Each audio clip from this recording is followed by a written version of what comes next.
मरियम के ससुराल वालों ने चलाया सर्दी में भी पंखा। मरियम आराम से अपने रूम में सो रही होती है, तभी उसकी माँ उसके पास आती। मरियम बेटा उठ जाओ, मैं नाश्ता बना कर ले आई हूँ, जल्दी से उठ के मुँह हाथ धो लो। तभी फौरन से मरियम उठ जाती है और कहती है, मम्मा इतनी सुबह सुबह नाश्ता ले आई, क्या बनाया है नाश्ते में? सुबह के 11 बज गए हैं और ये सुबह है, जल्दी से उठो, आलू वाले पराठे बना कर लाई हूँ गरम गरम। मुझे पता था तुम्हें आलू वाले पराठे बहुत पसंद है, इसलिए आज मैंने तुम्हारा फेवरेट नाश्ता बनाया है। तभी मरियम फौरन से उठती और नाश्ता करती और साथ साथ अपना ड्रामा देखती। अभी तुम उठी हो, नाश्ता भी ठीक से नहीं किया और साथ ही ड्रामा देखने लग गई। बंद करो इसे और आराम से नाश्ता करो। अरे मम्मा, जब तक मैं मोबाइल ना देख लूँ ना, नाश्ता मेरे अंदर ही नहीं जाता। यही तो आपकी बुरी आदत है, इसको छोड़नी पड़ेगी ना। जब खाना खाती हो, जब नाश्ता करती हो, इसकी जान नहीं छोड़ती तुम। अच्छा ठीक है मम्मा, बस आज देखूंगी, कल नहीं देखूंगी, पक्का प्रॉमिस। जैसे ही वो नाश्ते से फ्री होती तो उसकी फ्रेंड्स उससे मिलने आ जाती हैं। अरे फातिमा, सानिया, तुम दोनों ने मुझे बताया भी नहीं और अचानक से। हाँ, हमारा बहुत दिल कर रहा था कि हम तुमसे मिलें, इसलिए हम तुम्हें बताए बगैर आ गए। कैसा लगा हमारा सरप्राइज? अरे सरप्राइज तो बहुत अच्छा है, लेकिन बताना भी तो जरूरी था ना। अब हम आ गए हैं, चलो जल्दी से तैयार हो, हम सब मिलकर शॉपिंग करने के लिए जाते हैं। अरे शॉपिंग? चलो ठीक है, मैं जल्दी से तैयार होती हूँ, आप बस थोड़ी देर और वेट करो। ऐसे ही मरियम और उसकी फ्रेंड्स मिलकर शॉपिंग के लिए चल जाती हैं। वो बाहर शॉपिंग करती और बाहर से ही खाना खाते और एंजॉय कर मरियम घर आ जाती और बाकी फ्रेंड्स अपने अपने घर चली जाती। और जैसे ही रात होती, मरियम अपने रूम में सोने के लिए जा रही होती है, तभी उसकी माँ उसे रोकती और कहती है, अरे मरियम, बात सुनो, कहाँ पे जा रही हो? अरे मम्मा, रात हो गई है, अपने कमरे में सोने के लिए ही जाऊंगी ना। ओ हाँ, मैंने तुमसे एक बात करनी थी। जी मम्मा, क्या बात है? सुबह तुम्हें कुछ लोग आ रहे हैं देखने के लिए। कुछ लोग? और मुझे देखने के लिए? क्यों, मैं प्यारी नहीं लग रही? अरे बेटा, बहुत प्यारी हो तुम, लेकिन सुबह तुम्हें लोग देखने के लिए आ रहे हैं। मम्मा, मुझे शादी नहीं करनी। अरे क्यों बेटा, शादी क्यों नहीं करनी? मम्मा, मुझे आपके पास रहना है, मुझे सास के पास नहीं जाना।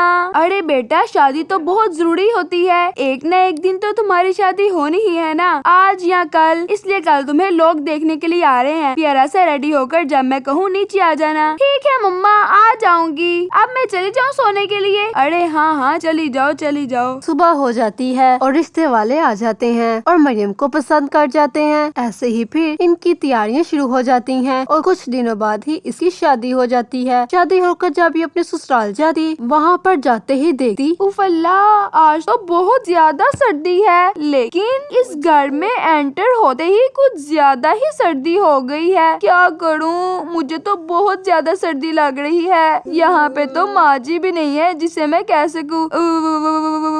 जैसे ही वो ऊपर देखती, ऊपर पंखा चल रहा था और ये सब चीजें देखकर मरियम बहुत हैरान रह जाती। उफ अल्लाह, यहाँ पे तो पंखा चल रहा है। क्या यहाँ पे सारे इंसान ही रहते हैं ना? इन्होंने पंखा क्यों चलाया है? हीटर चलाने की बजाय ये पंखा चला रहे हैं। मरियम ऐसा सब कुछ सोचती और जैसे ही अपने रूम में जाती, अपने हस्बैंड से कहती है, क्या आपके घर में सर्दियों में भी पंखे चलते हैं? मुझे तो इतनी सर्दी लग रही है, क्या आपको सर्दी नहीं लग रही? नहीं, सर्दी तो है, लेकिन हमें पंखा चलाने की आदत है। जब तक हम पंखा न चला ले, हमें तो सांस ही नहीं आता। और वैसे भी मच्छर बहुत ज्यादा है, पंखा चलेगा तो मच्छर भी नहीं काटेगा और हमें सांस भी ठीक से आएगा। लेकिन जो सर्दी लगती है वो कहाँ गई? अरे इसमें कौन सी बड़ी बात है, रजाई ले लो, स्वेटर पहन लो, चादर ले लो, इससे सर्दी कम हो जाएगी। लेकिन हम पंखा बंद नहीं करते, हम सबको आदत है पंखा चला कर रखने की। मरियम ऐसे ही लेट जाती है और उसको बहुत सर्दी लग रही होती है। वो जैसे जैसे कर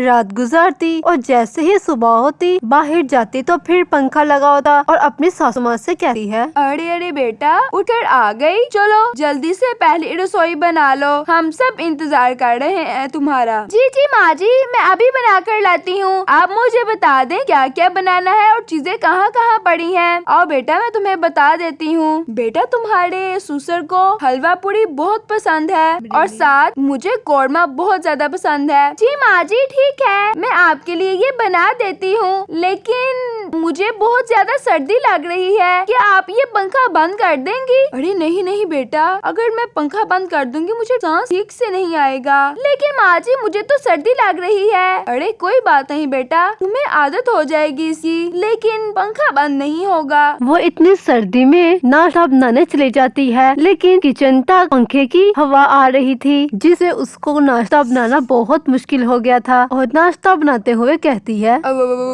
इनके तो पूरे घर में ही बहुत ज्यादा सर्दी है, समझ नहीं आ रहा कहाँ पर जाऊँ। जल्दी से चूल्हा चला लेती हूँ, जरा गर्म हवा तो आएगी। जैसे ही वो चूल्हा ऑन करती उसे सुकून मिलने लग जाता और किचन गर्म होना शुरू हो जाता, तो वो इजी होकर नाश्ता बनाने लगती। और जैसे ही खाना टेबल में लगाती, बाहर रखने के लिए जाती, उसको फिर सर्दी लगना स्टार्ट हो जाती और खाना फिर जल्दी से ठंडा हो जाता। और जैसे ही सब खाने बैठे और सब कहते हैं, अरे बहू ये कैसा खाना बनाया है, अभी तुम लेकर भी नहीं आती और ठंडा पहले से ही हो जाता है। अरे हाँ हाँ बहू, खाना इतना ठंडा क्यों है, लाने में देर कर रही हो? अरे माँ जी मैं तो नाश्ता गरम गरम ला रही हूँ, लेकिन सर्दी भी है और आपने पंखा भी चलाया हुआ है, जिससे नाश्ता जल्दी ठंडा हो जाता है। लेकिन बहू तुम जल्दी बाहर लेकर आया करो, जिससे नाश्ता ठंडा नहीं होगा। जी माँ जी ठीक है, मैं कल से जल्दी ले आऊंगी। ऐसे ही जब मरियम भी नाश्ता कर लेती, उसकी सास उसे आवाज देती, मरियम बेटा जल्दी से चाय ले आओ और चाय फुल गर्म होनी चाहिए। जी जी माँ जी लेकर आ रही हूँ। और फिर जैसे ही मरियम चाय लाती, ये ले माँ जी चाय। और उसकी सास फौरन से चाय नहीं पीती, जिससे वो 2 मिनट के अंदर ही दोबारा से ठंडी हो जाती। और फिर वो चाय पीने लगती तो मरियम को आवाज देती, मरियम ये कैसी चाय लेकर आई हो, मैंने तुम्हें कहा था गरम लेकर आना, देखो चाय कितनी ठंडी हो गई है, जरा इसे गरम कर दो। नहीं तुम ऐसा करो, इसको गरम नहीं करो, तुम मुझे कहवा बना दो जिससे मुझे सुकून मिल सके। ठीक है माँ जी।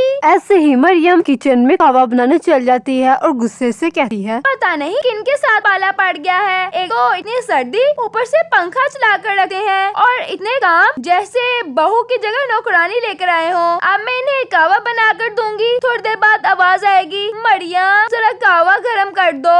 अब मैं इनका क्या करूं, मैं तो इनसे तंग आ गई हूँ, पहले इनको चीज बना कर दूं, फिर इनको गरम कर दूं। उफ अल्लाह। ऐसे ही मरियम इनसे तंग आ जाती, एक चीज को दोबारा गरम करके। और जैसे ही रात होती, उसका हस्बैंड भी आ जाता है और वो इसे सारी बात बताती है। अरे इसमें क्या हो गया, एक पंखा ही तो है, कोई बात नहीं, इसकी भी तुम्हें आदत डाल जाएगी। लेकिन मुझे बहुत ज्यादा सर्दी लगती है, आज मुझे फ्लू भी है और गला भी बहुत ज्यादा खराब है, सिर्फ और सिर्फ पंखा चलने की वजह से। आप बताएं मैं क्या करूं, जो भी चीज बनाऊं फौरन से ठंडी हो जाती है और दोबारा गर्म किसको करनी पड़ती है, मुझे, जिससे मेरा काम डबल होता जा रहा है और सर्दी भी बहुत ज्यादा है। अरे इसमें मैं क्या कर सकता हूँ, हम सबको आदत है पंखे में बैठने की। अगर आप पंखा बंद कर देंगे तो आपको ये जो रजाइयाँ लेते हैं वो नहीं लेनी पड़ेंगी। अगर इतना ही शौक है पंखा चलाने का तो फिर रजाइयाँ भी नहीं लें। ऐसे ही फिर सारी रात इसको पंखे के नीचे सोना पड़ता, जिससे इसकी तबीयत खराब होना शुरू हो जाती। और जैसे ही सुबह होती, इस मरियम की दोस्त इससे मिलने आ जाती है और जैसे ही आती, मरियम तुम्हारे घर में इतनी सर्दी क्यों है, तुम्हारे घर में आते ऐसे ही जैसे बर्फबारी हो रही हो। ओ तुम्हें सर्दी लग रही है, चलो मैं तुम्हें अपने रूम में ले चलती हूँ।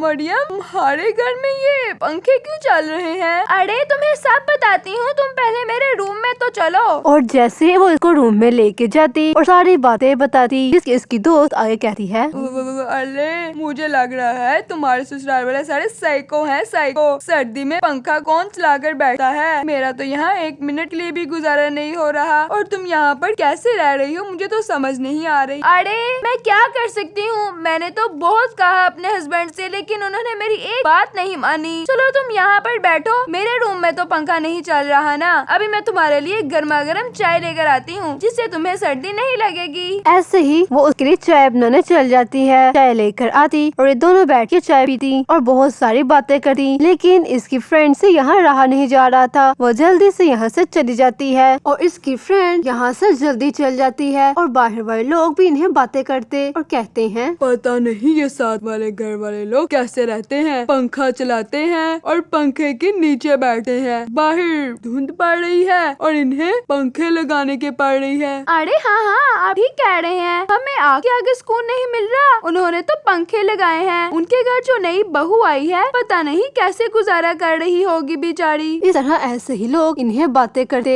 और जैसे ही मरियम अगले दिन सुबह उठी, उसकी तबीयत बहुत ज्यादा खराब होने लगती, जिससे उसको फीवर फ्लू बहुत ज्यादा हो चुका था और उससे उठा भी नहीं जा रहा था। तब भी उसकी सास उसके पास आती और कहती है, अरे मरियम बेटा, आज नाश्ता बनाने के लिए तुम नीचे क्यों नहीं आई? अरे माँ जी, मेरी बहुत ज्यादा तबीयत खराब है, मुझसे उठा भी नहीं जा रहा। अरे बेटा, तुम्हारी तो बहुत ज्यादा तबीयत खराब है, रुको मैं अभी अली को बुलाती हूँ। और जैसे ही वो अली को बताती और फौरन से डॉक्टर को बुला लेते और जैसे ही डॉक्टर आकर चेकअप करता और इन्हें कहता है, अरे आप लोगों ने ये पंखा क्यों चलाया है? एक तो आगे ही बहुत ज्यादा सर्दी है, लोग बहुत बीमार हो रहे हैं और आपने ये पंखा चलाया हुआ है। पंखे की चलने की वजह से ही इनको बुखार हुआ है। अगर आपने ये पंखा बंद नहीं किया तो इन्हें नमूनिया भी हो सकता है और इसके साथ साथ आप सबकी तबीयत भी खराब हो सकती है। इसलिए इस पंखे को जल्द अज जल्द बंद किया जाए, इससे आपको बहुत नुकसान उठाना पड़ेगा। इस तरह डॉक्टर इन्हें ये कहकर चला जाता है और सब पंखे बंद कर देते हैं। तभी उसकी सास कहती है, अरे हाँ, डॉक्टर ठीक कह रहा था, अब बहुत सुकून मिल रहा है, अब तो सर्दी भी नहीं लग रही। हमारी बहू ठीक कहती थी, प्लीज बेटा हमें माफ कर दो, हमारी वजह से तुम्हारी बहुत ज्यादा तबीयत खराब हो गई, अब हम पंखा नहीं चलाएंगे। अरे नहीं नहीं माँ जी, आपको माफी मांगने की कोई जरूरत नहीं है। इस तरह वो पंखा नहीं चलाते थे, पंखा चलाना बंद कर दिया और मरियम भी ठीक हो जाती और कुछ दिनों बाद मरियम भी ठीक हो जाती।